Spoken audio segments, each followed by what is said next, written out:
Welcome, ladies and gentlemen, to the second part of this two-part video from a series known as Yapping About. In the first part, I talked about the anime, which was quite a rant, and in this part, I'm gonna talk about this video, specifically the behind the scenes of it. For those who don't know or see me for the first time, hello, I am edanVA, and I recently played all the DMC games except the reboot on hard difficulty / SON of Sparta difficulty. And I of course made a video about it, documenting deaths, findings, experiences. But even though that video is 1.5 hours long, I couldn't talk about everything. I really had to skip through a lot. And honestly, I want to share a lot more than what I did in the video, which I had to skip over. So I want to talk about that in this video. So if you haven't seen the original video, I would recommend you go watch that right now and then come back to this video later, because half of it won't make any sense if you don't. For now, I have my editing software right in front of me, which I don't know yet if I'm going to show you guys or not. But this video is quite a beast. It is a very large video, to the point where I can barely even move my cursor without the program lagging. So let's start, shall we, by just the overall experience. I had to play the game, and my goal was to get maximum stats, so maximum HP, maximum devil trigger, just, maximum all of that, and try to understand the game's basic mechanics as much as possible. That was genuinely the goal throughout all the games.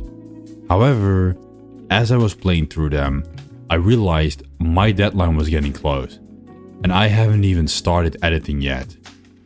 So I pretty much had to rush most of them, to the point where I changed the requirement to beating all of them to trying to beat all of them, which was something I'm not really happy about.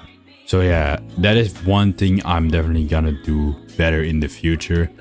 If I have a deadline, I'm gonna plan it out way better. I'm gonna already plan out what I'm gonna do when during the thinking phase, because I didn't think much of it, as I was just like, oh fuck it, I'm gonna start playing them. I have 2 months, I have 2.5 months. But I should do that the next time, because once I set a plan for myself, I knew what I had to do way faster. Which, yes, it did bring a deadline, and it did bring a, hey, you are not able to be stuck on this part for long, you have to get through it, which helped more with the later games than with one. But anyway, that is definitely something I want to do better next time. Also, just general script writing. I wrote a script for one, but I realized I did not have the time to just write a script, think about what I wanted. Just like this, I freestyled it. I just wrote down what I just said, and then thought of a sentence after that, and just kind of went through it sentence by sentence and just talk about what I saw on my screen. Just going through the footage and just recording as I went. I apologize if I'm silent for a bit. It is because my throat is hurting and I forgot to cut it out. So if I am silent, it will be because of that. Moving on, the general editing was pretty smooth, all things considered. But as you guys may have noticed, I have the VA in my name. I did some voice impressions, but I mostly keep what I do for practice to myself. Now, I wanted these videos to be a way to practice my kind of like recording voice, my explanation voice, my deep voiceover voice. But what I also wanted to do was voice acting. I wanted to make like custom stories and custom voice acting, which unfortunately I was not able to do. I wanted to do it for one, I wanted to do the intro, I wanted to voice over it myself, just, word for word, bar for bar. But for the later Devil May Cry ones, for 3 for example, I wanted to change the story to it being where Dante and Virgil have like this birthday party, but Virgil is upset because he didn't get a proper present from Dante. and that's why they fight to the death and not because of the whole emotional tension. I did make the joke in the video, but I couldn't really do it the way I wanted to, unfortunately.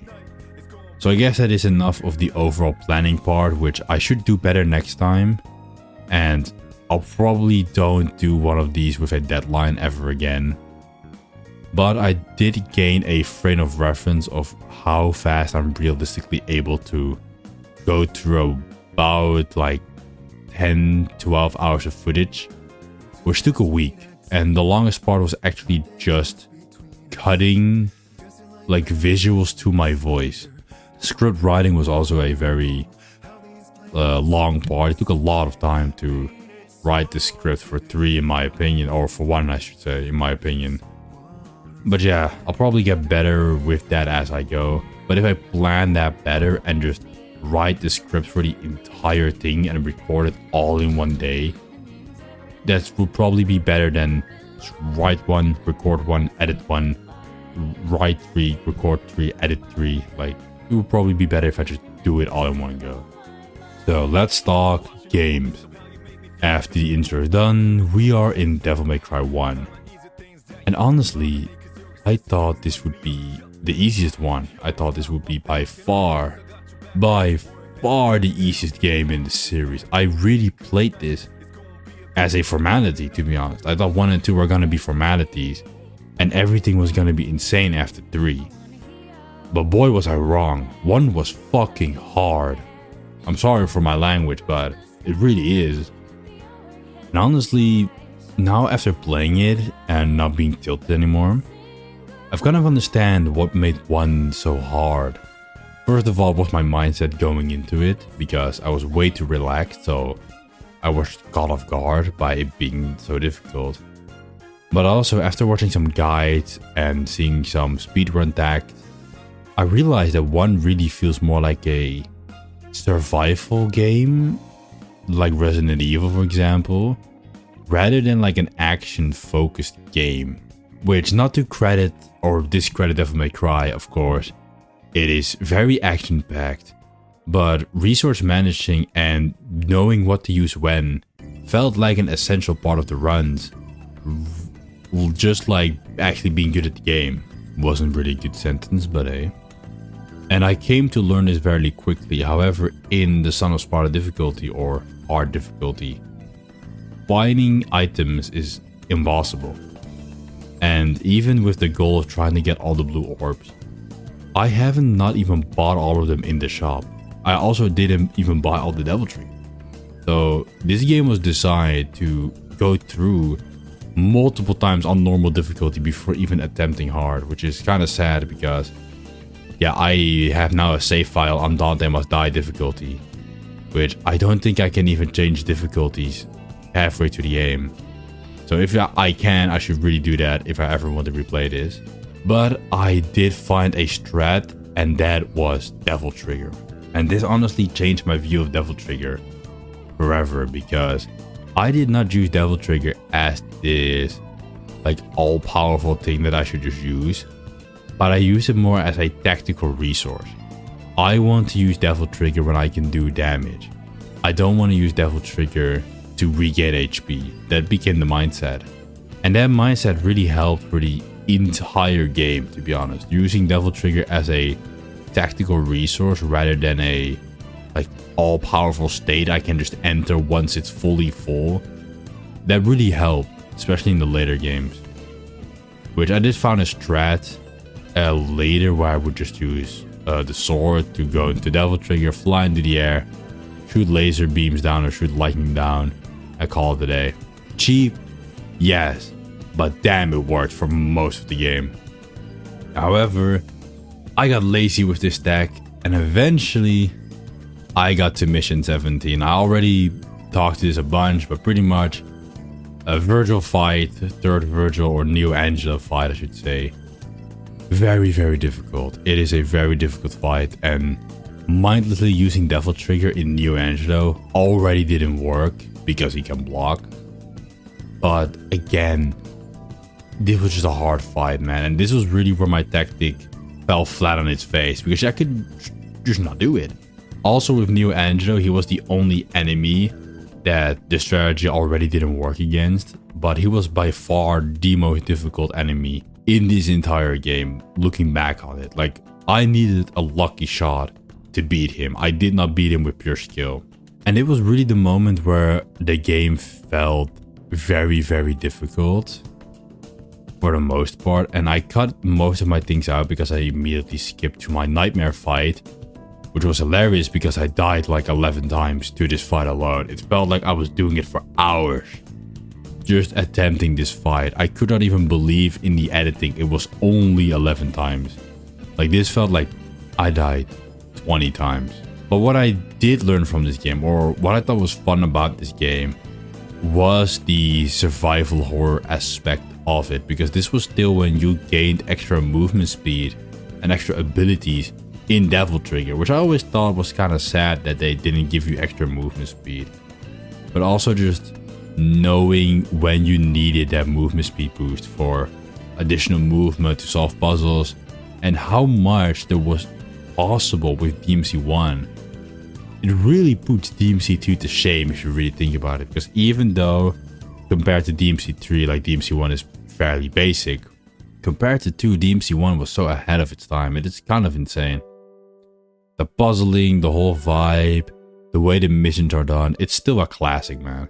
And honestly, yeah, everything from Nightmare on was relatively easy.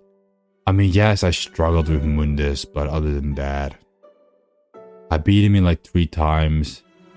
And that's, to be honest, it. All I can really say about it is that, well, it was miserable.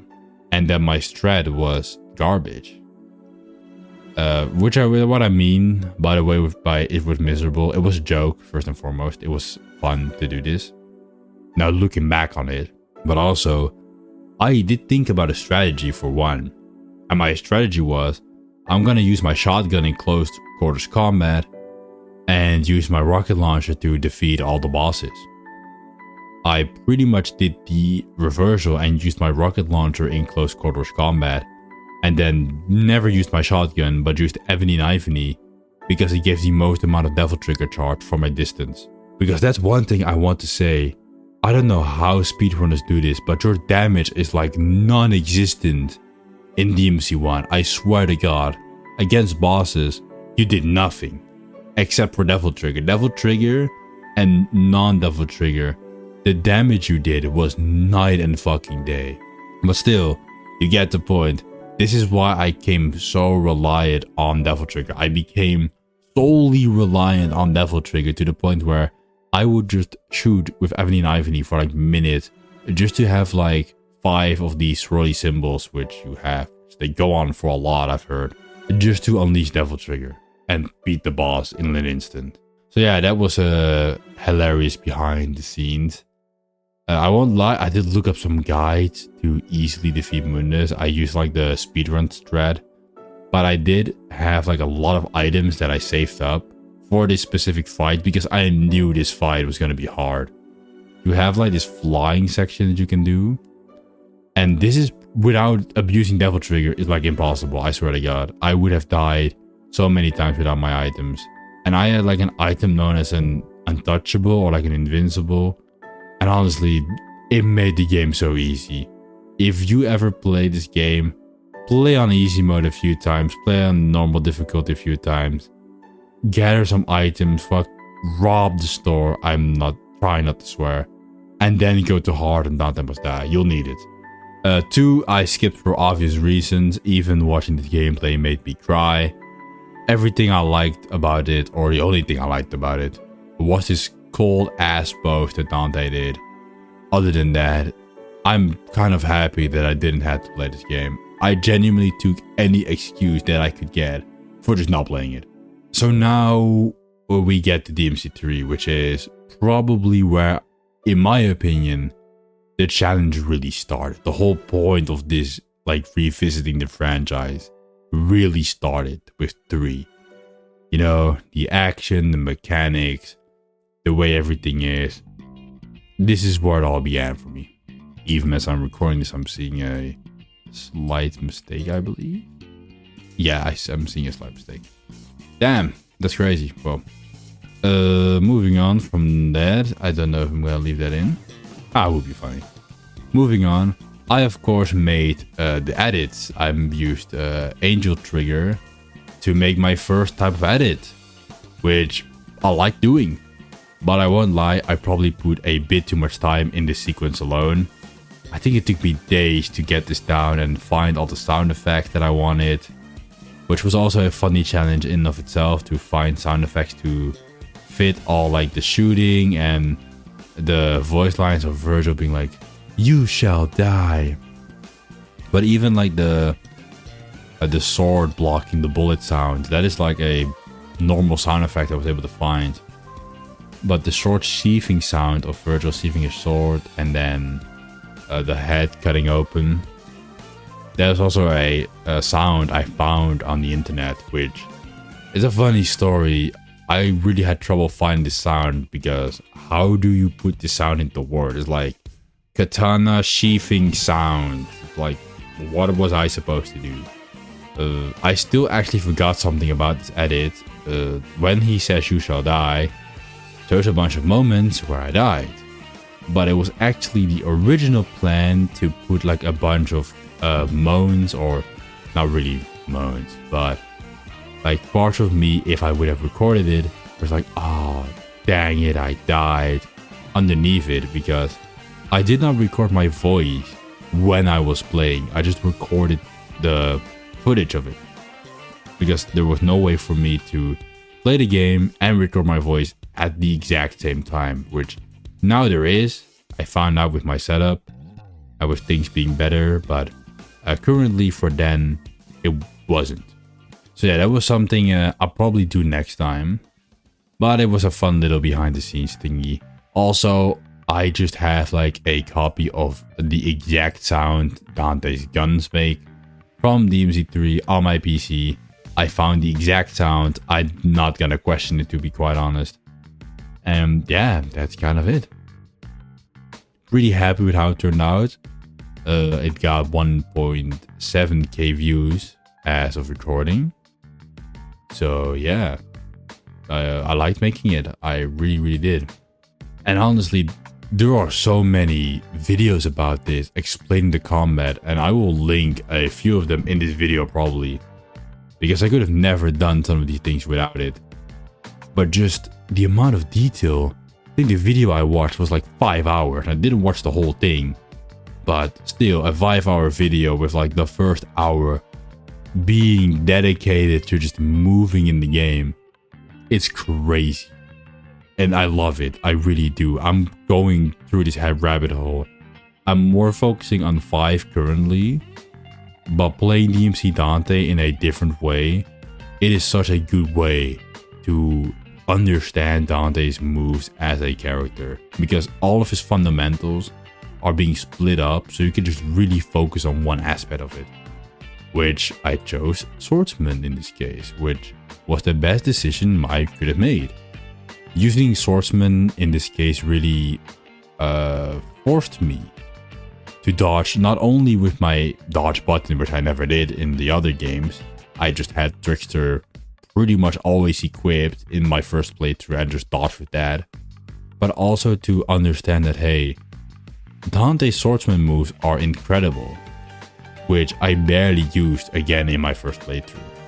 So this was such a nice experience to just have, to just play with Dante in Swordsman and I'll just experience this these moves.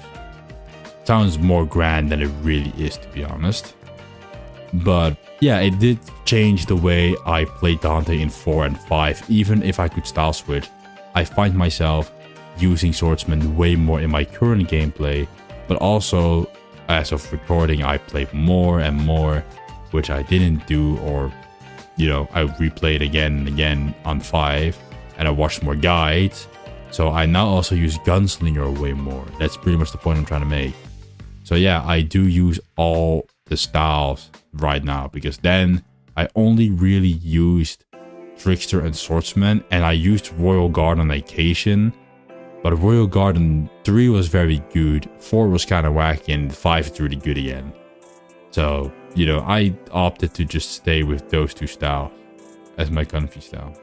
Yeah, honestly, I don't really have much to say about this first part, other than it was just fun to play with Dante on Swordsman and just doing the secret missions. And then I just had a lot of fun. I pretty much breezed through the first Virgil fight to the point where I didn't even realize I was already there. It felt like it happened just like that, in an instant. I was there before I knew it. Made some of the birthday jokes. I did skip through this fight massively, but it was relatively easy from what I remember. I did had to dodge the attack without Trickster this time, which with the camera changing was kind of tricky, but I was able to do it. But yeah, then we have to go to the whale, which I finally was able to dodge these centipede looking things by using DT and moving faster, which was something I only figured out after replaying Devil May Cry 1. And honestly, yeah, again, I just had a lot of fun. I did also realize that boss fights can take a while on this difficulty. It took quite some time to beat some of the bosses. However, I tried to play with Swordsman as much as possible in this case and only switched to Royal Guard on occasion. But the main reason was because I didn't want to play Trickster again. Trickster being my comfy skill, being like, hey, I can dodge, I can be invulnerable. I don't have to use my stick in a uncomfortable position or make backflips or make front flips when I don't want to. So yeah, playing without that against some of the bosses, I was like, maybe I should use Trickster every now and again. Which, you know, eventually I did use Trickster every now and again. But yeah, it was definitely the moment where I realized maybe I'm allowed to have fun. Now, I didn't really use the doppelganger style and the Quicksilver style that much because they used DT. And also because you didn't need to level them and I wanted to level all the styles because I still believed foolishly that I could, which you couldn't, but so that was the reason I didn't really use the Quicksilver or doppelganger styles, which I would like to see return of those. I did like the fact that you could use them. I mean, I think I said this in the previous one, but honestly, I still hate this dude with a burning passion. He's such a fraud, man. I should make a video about him, why I think he's a fraud. But I just don't like this dude at all. Now, this is definitely a part of the game that is interesting to me because this is such good map design where you can tell the game devs are limited with the amount of space and like the amount of rooms that they want to make. So shuffling up the rooms to go to past areas in a new light with new enemies, that shit was just sick. And I love this map. Like from all the DMC games, I like the layout and the way you go through things or like go through the map and the world. I like this one the most. Like just an awesome design, awesome visual design. 4, I mean, you go back and forth, like once with Nero and once with Dante.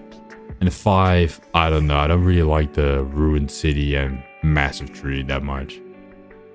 So I like this ancient castle the most. Yeah, we got the lady, underestimated lady and died.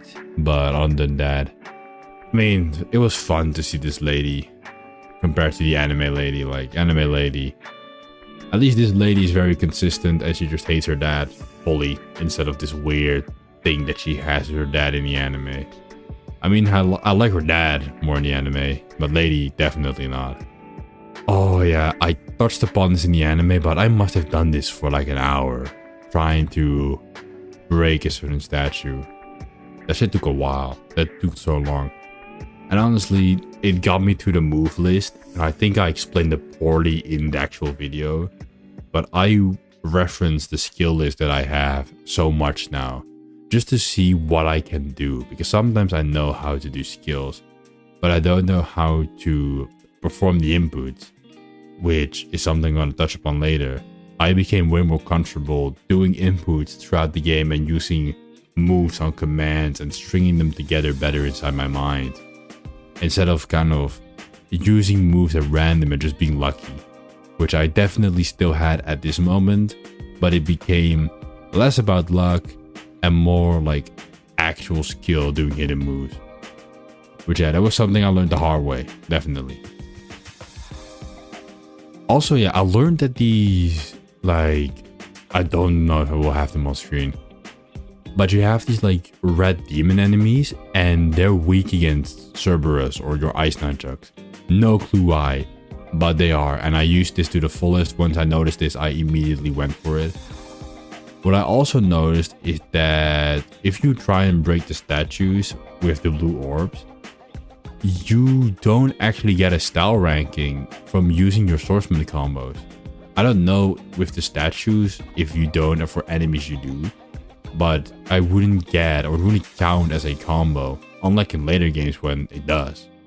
So that was definitely weird. I don't know why they didn't. Maybe they thought it would be too easy for you to get them all if you use swordsman, and they wanted to make them accessible for all players. But still, you'll need the skills and figure out the hidden moves for you to do it. So I kind of get why they wouldn't allow you to use your swordsman skills to get those blue orbs. But that was a fun little detail I figured out, which no one will ever mention again. And now we got to the final boss sequence. Mission 19, the end, and 20. Honestly, I wanted to do this in one fell swoop. I really didn't want to quit at mission 19. I just want to do it all in one day. So I actually waited a day before I did this sequence because I knew I had to be locked in. Mission 19, Lady's Dad, final boss. Quite disappointed I don't get the dual Sparta, but hey, it's a boss, I guess, and I get to play with Dante and Virgil at the same time. If we get a remake, I would love to see this boss be better because I quite frankly hate this boss, and not being able to use her style and just getting a callback for Virgil, which more felt like a, hey, we don't know how to do Virgil correctly, so if you want to reposition him, you should do so by your style button, felt kind of bullshit. I'm not gonna lie. I mean, at least make it like hold the style button to call back Virgil, but press the style button if you want to use your style skills. Would have been actually fun to use both. I mean, the fight against Virgil, yeah, I said it in the video and I'll say it again, I quite frankly got my ass kicked. I don't know how to do this. Apparently in the like overall ranking on normal difficulty, I got an A. Don't know how till this day, but on Son of Sparta, I got my ass furiously kicked. I got my cheeks clapped. I got my booty cheeks spreaded, like any variation of this shit. I got destroyed. I made it, but it was definitely just by tanking all of his attack by out healing him, and then being able to do like 1/10 of his health bar every minute or so. But it wasn't exactly the best part. I have watched videos, and I do think you need to parry him, which is something I'm not good at. So yeah, that was definitely a setup for failure at the very least. And after that, yeah, we get to the end. I mean, all in all, this was just an amazing experience, and it really enhanced my fundamental of how Dante works as a character. Because I understood the swordsman skill, which unlocked like a lot of potential for his future gameplay with all of his weapons.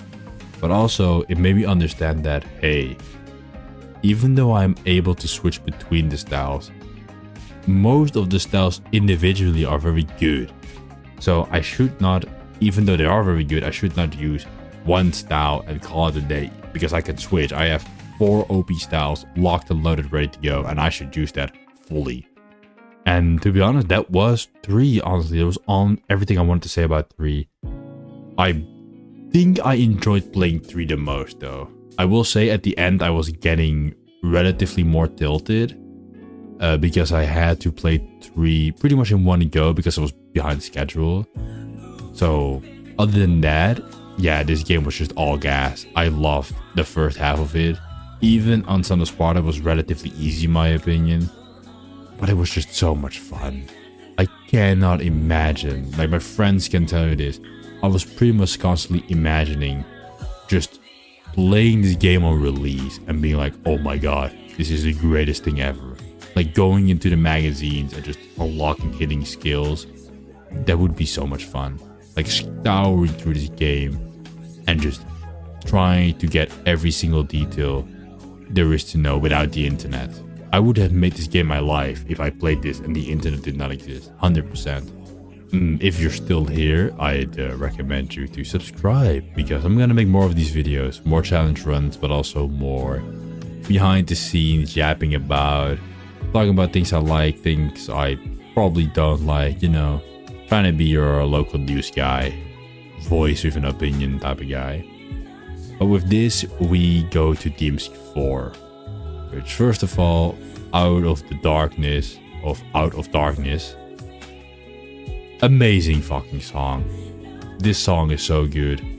I love it. It's one of my favorite fucking songs ever. I cannot get enough of it. And honestly, even within the menu, you hear like a rendition of the song. I like menuing in this game. I hate that I actually bought everything in my first playthrough. Like, that's how much money you'll get. Because I'm like, I want a menu. I want to be in the menu and read my skills and just have an excuse to be in it. But yeah, unfortunately for me, I didn't have a need to be in the menu, but I would auto-click on the menu sometimes.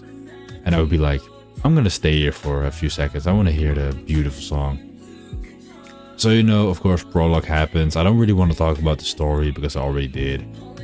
But I do have to say, damn, fighting other characters in the DMC series is hard. It is insane. Virgil, Dante.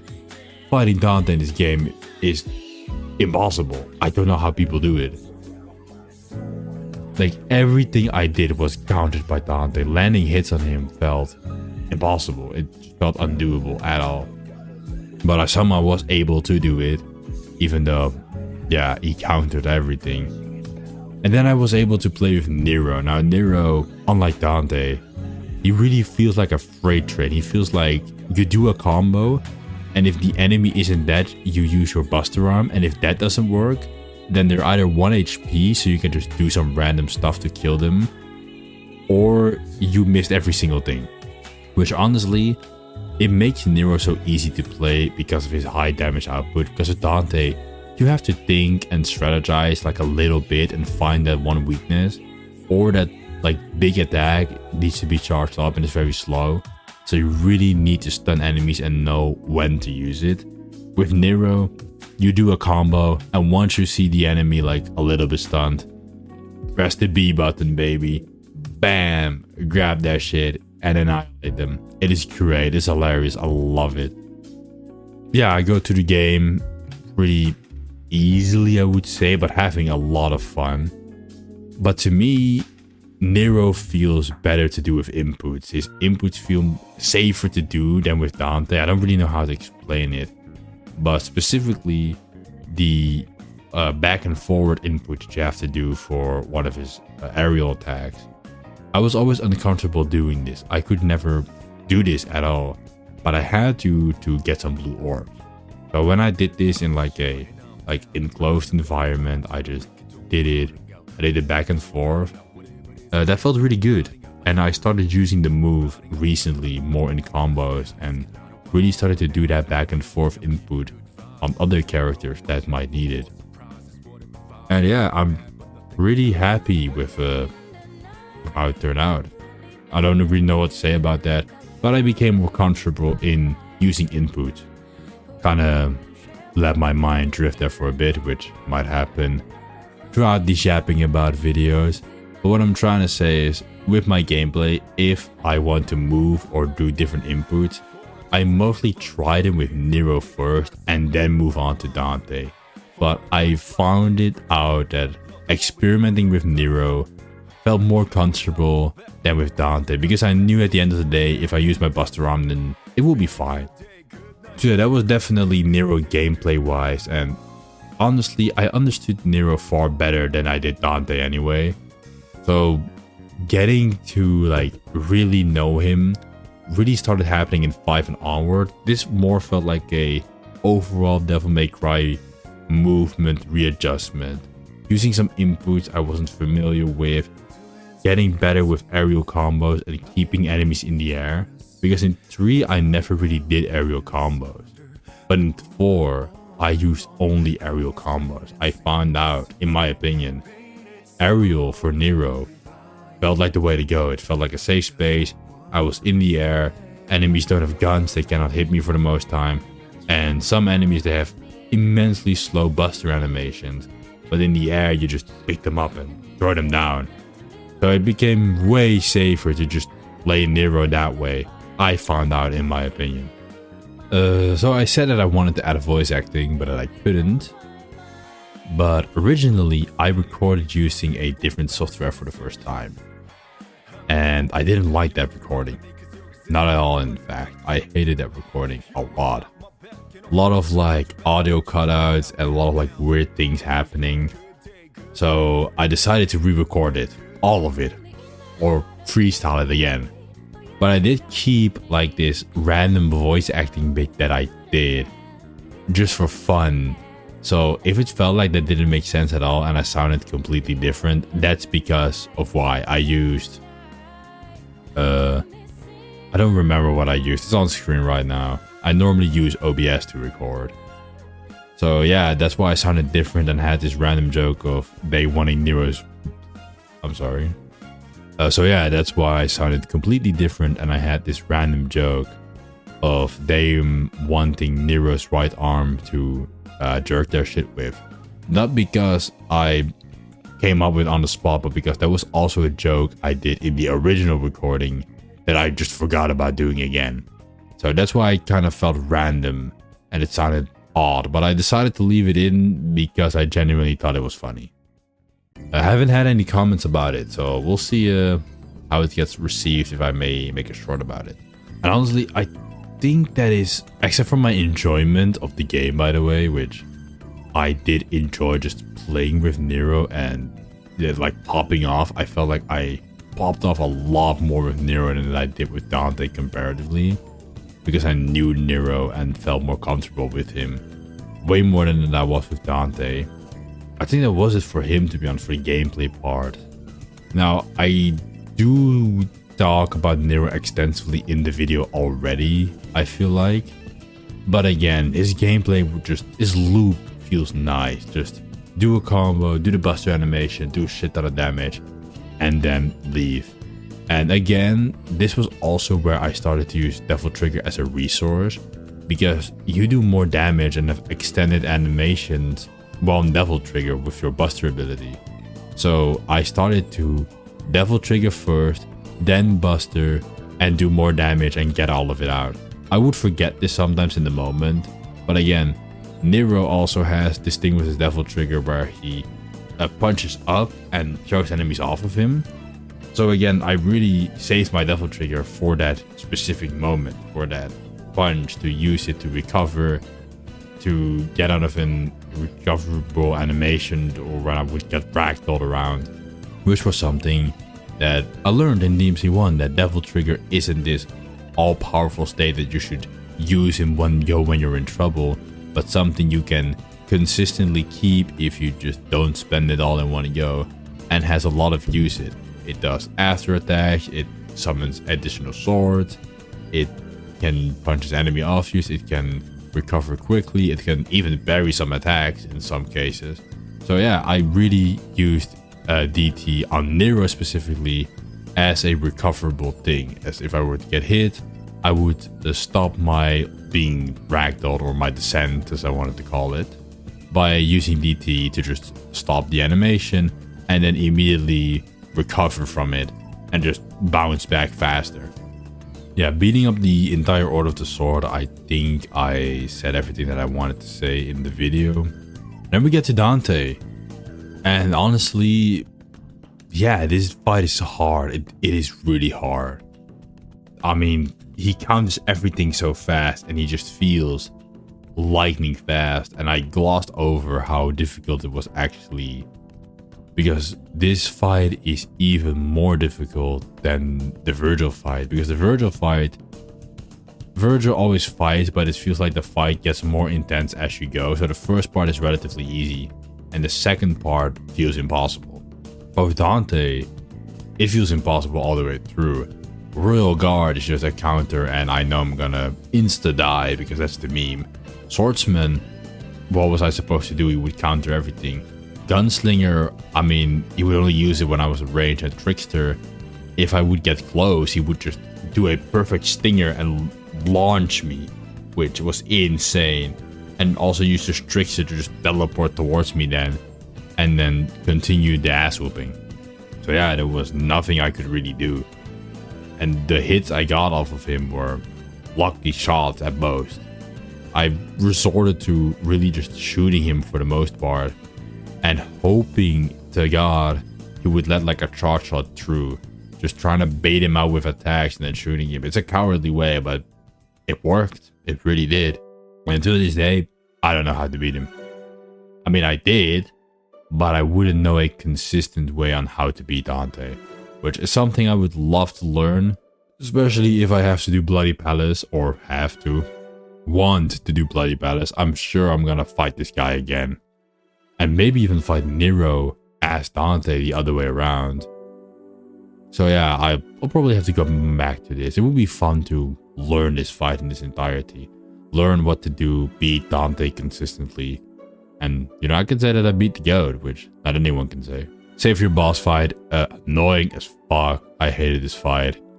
I think I spent like half an hour on this fight alone. It was a long ass time, I can tell you that.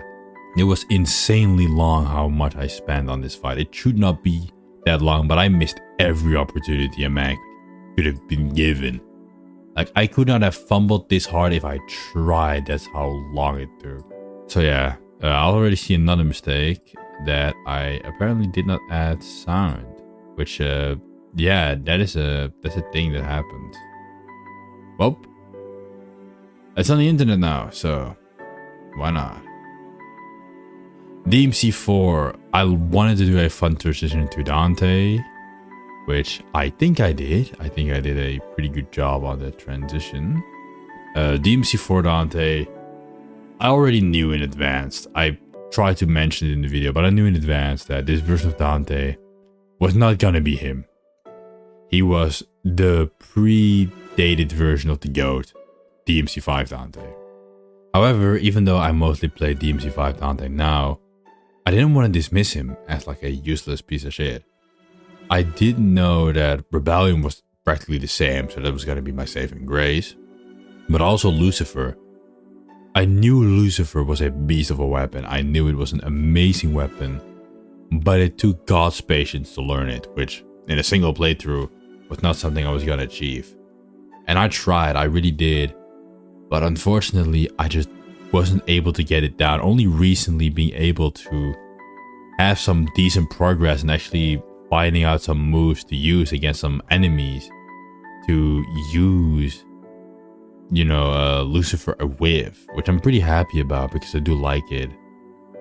And even in my more current runs with Dante, I opt to use Super Dante more than normal Dante because Pandora, his gun, relies on this bar that you need to fill.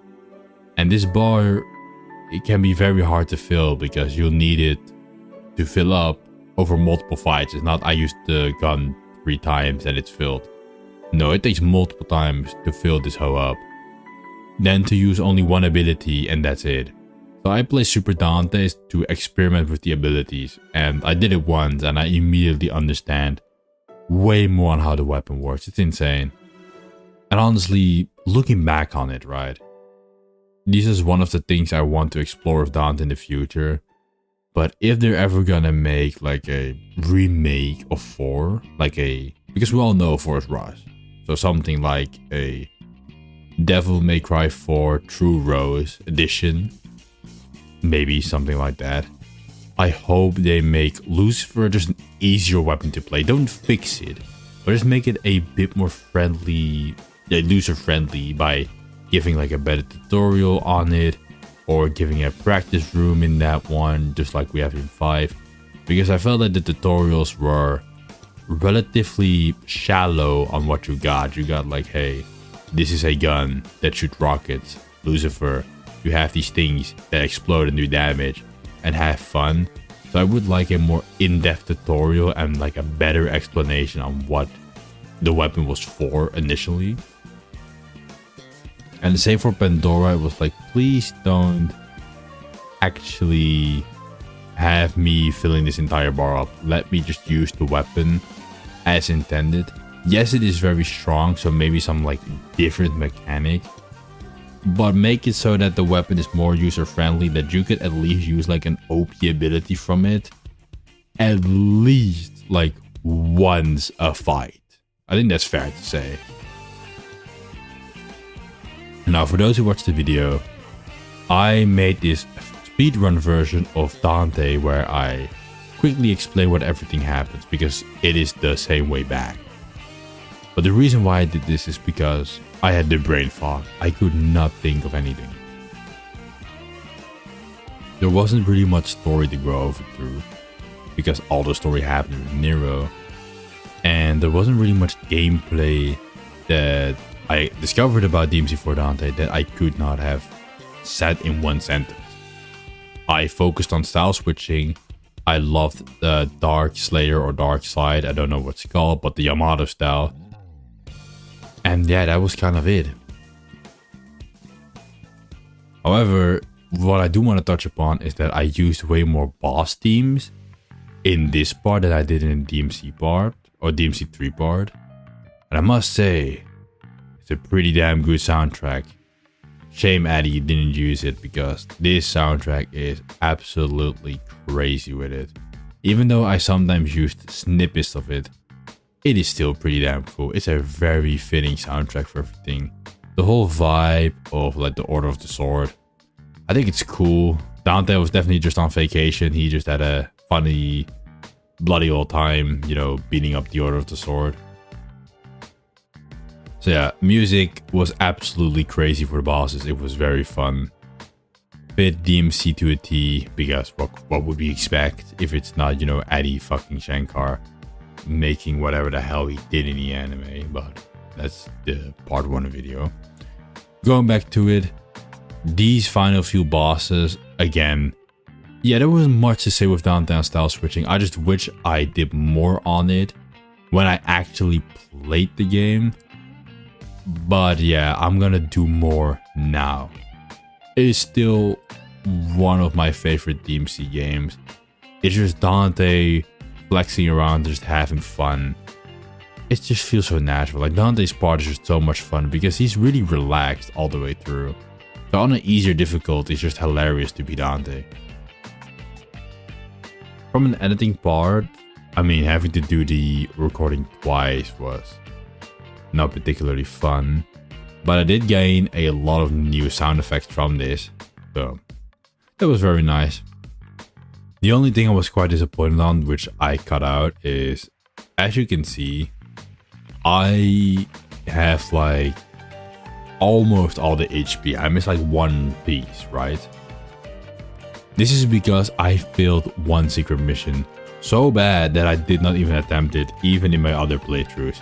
It is the famous you have to do 5 perfect royal guards in a row. My god, this is hard. This is damn near impossible to do this correctly. It was really, really hard. I tried so much, but the real thing that put me off of this was that the checkpoint for this is very far back. You have to do like 2 entire fights to get back to the secret mission to try it. And on Son of Sparta difficulty, when they do a lot of damage, I said, nah, I'm not doing it. I did went back after the recording to do another secret mission, but then yeah, I still needed the 1 blue orb. And honestly, I'm gonna try it, but if I cannot succeed, I might just buy the last blue orb just because. I might just buy it, I might just do it. It is a really hard secret mission. Alright, moving on to 5, the one game I'm still playing. I mean, what can I say, man? This was an experience. So, I'm gonna actually go through the 3 different characters, from V to Nero to Dante, and just explain it that way. V, I will die on this hill. I didn't dislike his gameplay. In fact, I recently played V on Dante Must Die, and I learned that your pets can actually heal if they stay close to you, which I didn't know they can do that, but you have to be really, really close. But yeah, again, V just felt like I'm gonna use Nightmare and beat all my enemies. And I get why people don't like that, but I didn't hate it. It was relatively fun. But on the higher difficulties, yeah, it becomes pretty damn annoying to play V. But even with V, it really gave me a good sense when I played V that positioning had. Because V, if he didn't have his shadows, he was very vulnerable. And it would happen on occasion that I didn't have Shadow or Griffith to do back turns or sides dodges consistently. And it did teach me how to position myself in a way that I can avoid attacks without making such drastic movements.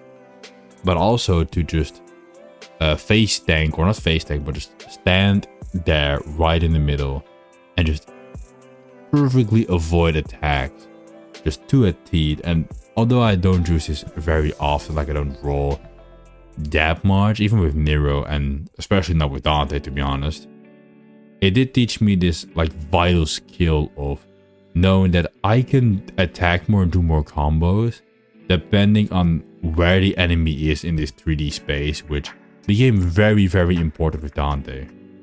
Now for Nero, I did change a button. I didn't change the buttons in 4, although I thought about it, but in 5 I did. In 5 I changed like the Devil Trigger and Buster Arm Break button to the normal Devil Trigger button for Dante, and I never broke the Buster Arms, to be honest. I barely even used their charge up abilities. They would only break if I fucked up. So I put that on the D-pad so that it was like I cannot accidentally break my own arm off.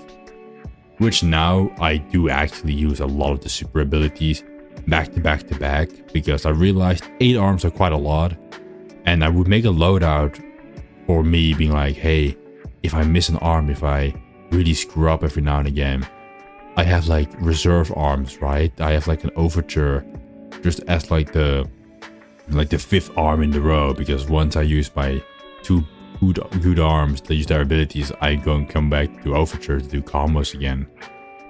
And I realized I would never even get to that 5th overture because I was so careful with my arms to make sure they wouldn't break, and they would also just never really break because I'm that good.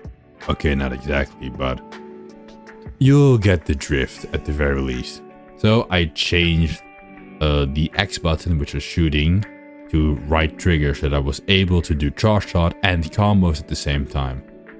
Then I made the grab, which on the trigger button, I made it the same in DMC3 where it's B, so that's like the Buster abilities are in both games the same. And then I made the right arm, like the Devil Breaker, the special right arm, I made that X. So those were the way I charged the abilities. It did make it hard to sometimes charge abilities from the right arm and slash at the same time, but I may do. This did bring a lot of problems in the beginning because it felt very clunky. I would try and shoot and then use my right arm on accident. But after that, I found it to be very helpful, and I really got Nero down. I feel like I really got comfortable with Nero from 4. Using inputs felt easy with Nero using his base moveset, and once I got used to the change, I really started to lock in and just absolutely destroy with Nero. Using and charging up abilities at the same time, just using my overture to just break enemies and then shooting a fully charged shot right after, making them explode again to then slam them into the ground and just get constant exceeds and just shooting them back and doing fire damage. Again, Nero just felt like a freight train going through. It was like nothing is gonna stop this man on his path to war. And DMC5 was also the game where I learned enemy step. Now, experienced DMC fans might know, enemy step I should have learned like 2 games ago. What am I doing? Well, I knew about the existence of enemy step, but honestly I didn't think it would be that important in 3 and 4. Boy, was I wrong. I will say I've not really played 3 and 4 that much, but when I started to use it in 5, I immediately understood why people love this skill. It is definitely like my most used skill in the 5. Once I understood the enemy step, I started to use it way and way more.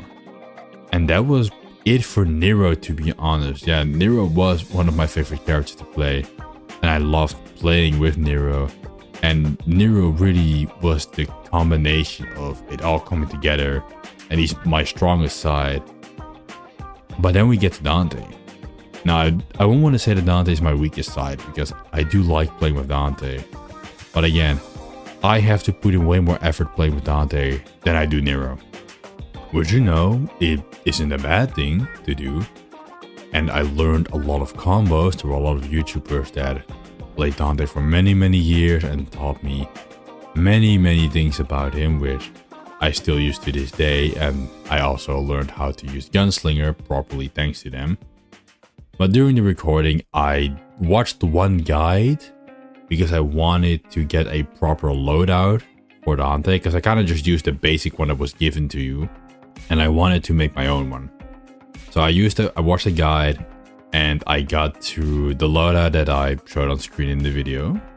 And yeah, I really liked this loadout. It was kind of getting used to not having my sword as my primary weapon, but having the 3 nunchucks, the battle rope, as my #1 primary. Does it really matter considering you switch through your weapons constantly? No, it doesn't in the grand scheme of things, but when I did it, it really felt like oh my god, what the fuck, I don't have my sword as my main weapon, what's happening? Because my whole Dante gameplay is Rebellion, is sword. But hey, I'm now here, I play D&D, Dante must die. I do find myself having some troubles, but I definitely, you know, I found my way. I found my way around, made do, and eventually became comfortable with it. I cannot imagine playing Dante with different weapons in a different order now. Guns, I'm not really sure about guns, to be honest. I don't know what the shotgun is for till this day.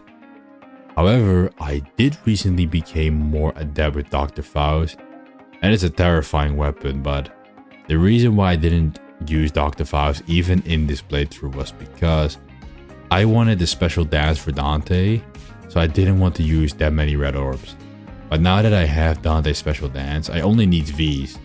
But who cares about V, so I can use Dr. Faust without limit now.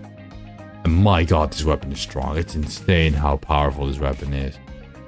It is just a cheat, as long as you has the money, which you can easily get by just doing a Bloody Palace run. You get a lot of money from that. And again, this is where everything came together, because these weapons of Dante were by far my favorite. Devil Sword Dante is the Rebellion on steroids, having pretty much the doppelganger style put onto it. Using your summoned swords to just track enemies, launch them into the air. I specifically like the attack where you can charge it up and throw summoned swords out that are able to follow your enemy. Don't know why, really like them. And honestly, I found out that the weapons all have their uses. Cerberus or Berberus or whatever I call it. It isn't exactly like the strongest weapon of the bunch, but it's very versatile. And being able to use it with Devil Sword Dante on the swordsman style by using your summoned swords and the electric attack at the same time made it the primary weapon. Like switching from that weapon to Devil Sword Dante was always the opening move. And then I would do aerial, I would do a drive up, or I think it's called that way. And then I would switch to the motorcycle, which I first tried to use the punching gloves battle rock, I believe it's called. But I didn't like switching between the punch and kick mode very much, especially in midair to catch the enemy. I would be on the punch mode in midair when I wanted to be on the kick mode, and vice versa. So I opted to switch the two later on, and that was the best decision I could have made, because I used the motorcycle mostly in the air, to be very honest. It is my air weapon, and it's my favorite air weapon. Having to switch to Swordsman with Rebellion to fight in the air, I don't know, I found it to be very annoying. Being able to fight with Devil Sword Dante on the Y button instead of having to switch to Swordsman and doing it that way, that is the most convenient thing they ever added. That's one reason to just skip the Rebellion altogether. Now, I have said on multiple occasions that I learned how to use Devil Trigger as a resource. But this statement couldn't be more true than Dante, because Dante has a lot of things that require Devil Trigger and they're very open about it. There are a lot of abilities, like you can have your summon source out at all times for 2 Devil Trigger, 2 gauges of it, for a limited time, instead of actually having to go into Devil Trigger and doing it that way. You can go into Devil Trigger, have some increased damage on a bunch of moves. A Royal Guard totally relies on having Devil Trigger. You'll need Devil Trigger to use it or be perfect at blocking everything. But also Sin Devil Trigger. It is something that can only be charged when you get hit.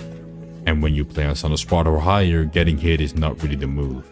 So I would really drain my Devil Trigger constantly to around like 7 bars-ish from the 9 that you had, to allow myself to gain a constant supply of Devil Trigger, to always be able to gain more and more and more and not stagnate at a certain point, to use Devil Trigger in Royal Guard or just as a other means to use as a resource.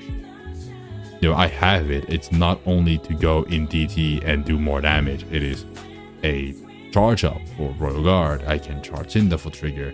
I can power up my sword and use it with punching mode Balrog and get the summon sword to stun enemies to be able to do Rising Dragon far easier.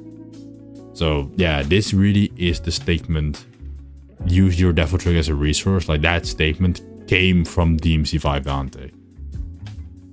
I learned it in the other games, but if I just played DMC5 on a harder difficulty without playing the whole franchise pretty much, I would have never come to that realization that Devil Trigger is a resource and not this superpower transformation that you should just go into as soon as you get it. You can use it consistently to have a consistent answer to everything. Sin Devil Trigger, I mostly use Judgment. I just like Judgment the most, man. I do know there are some other attacks that are used, but hey. Now, with Dante, at some point, we have a boss rush. And I now get to D&D with this boss rush, and I cannot make it for the life of me. But even on Son of Sparta difficulty, this boss rush is hard. The third fight against Urizen is very, very difficult. To the point where I was only able to beat it recently without dying in one go, which I was quite impressed by actually. But even then, Nightmare Shadow, Griffith, although they were not the hardest boss, I definitely got lucky every now and again. But the Virgil fight, I became better at doing it, but still, it's a beast of a fight. Which is a fight is far easier with Nero. I'm not gonna say like Nero is made for this fight, but being able to just destroy the doppelganger with one buster away definitely makes things easier, I won't lie. And yeah, honestly, I just enjoy this version of Dante the most. Style switching, the most fun weapons and guns in my opinion, best uses of his style. You know, you have everything that you used to have and more. Yeah, that's why I focus on this version of Dante the most compared to the other versions of him. I don't dislike the other versions, but it's not like compared to the other versions, this Dante is the best. The only one that rivals him, in my opinion, is specifically either PC or Switch version of DMC3 Dante, because in that game you can use all your 5 weapons and guns instead of the original one and the special edition where you can only use 2 at a time. From the editing part, I also gained the idea to use Marcus to be able to change the music in volume, because I was only able to change the music in volume when it came to beginning to end, but now I was able to change it midway through, which definitely gave me more freedom of editing. I loved doing this a lot, as you can probably hear throughout the video. Slowly letting the music play and play again, letting it ramp up, and then just make it go down majorly as I start to talk, because I mean, I don't want it to be at that volume, but I did something similar in the beginning But what I did is I cut it all into small pieces and then made it louder as I go. And you can hear the cut in that segment. So it's way smoother to do it this way. And I really like that I figured it out. Really proud of myself that I was able to figure it out. And of course, I try to edit as much as possible. We get to the end. I gave my shoutouts to the original musicians. The Cavalier edit that I made, it was from a bunch of artists that made a lot of DMC songs in different styles. So go check them out. I like them a lot. I've been listening to them for years at this point. And if you want to see more DMC guides, get this dude if you want to do the same for all the blue orbs. He's the GOAT. I would have never done it without him. I would have never found all the orbs if I had to read. And here's some other cool tutorials that I have. It's quite late. My throat hurts. So I'm gonna wrap it up considering I've been yapping for over an hour right now. But there I have it, to be honest. Everything I wanted to say about my experiences that I couldn't say. Things I liked, things I discovered, things I noticed. If you want to share your appreciation for the game and what you found out, and if you are a true DMC pro or just a novice trying to get started, leave your experiences down in the comments. I would love to read advice, tips, tricks, things you like to do in these games. Because at the end of the day, playing the games on any difficulty, it's just the best. Like, that's what we're all here for. If you are interested in the actual video, I would highly recommend you watch it. I put a lot of time into it again, so I would highly appreciate the support. Do all the YouTuber things that Mr. Beast always tells you to do, and I hope to see you in the next video.